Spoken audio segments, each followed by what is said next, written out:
बिस्मिल्लाहिर्रहमानिर्रहीम। हर शख्स जानता है कि एक न एक दिन उसे मौत ने आ घेरना है और मौत के बाद पहली जो मंजिल है वो कब्र है।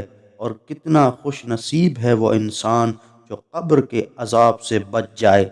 सरकार मुस्तफ़ा सल्लल्लाहु अलैहि वसल्लम ने फरमाया, तीन औरतों से अल्लाह कब्र के अजाब को दूर रखेगा और क़यामत के दिन उन्हें मेरी बेटी फ़ातिमा ज़हरा सलामुल्लाह अलैहा के साथ महशूर फरमाएगा। आपसे पूछा गया वो औरतें कौन सी हैं या रसूल अल्लाह? तो आप सल्लल्लाहु अलैहि वसल्लम ने फरमाया, वो औरत जो शोहर की तंग दस्ती पर सब्र करे और उससे जुदा न हो।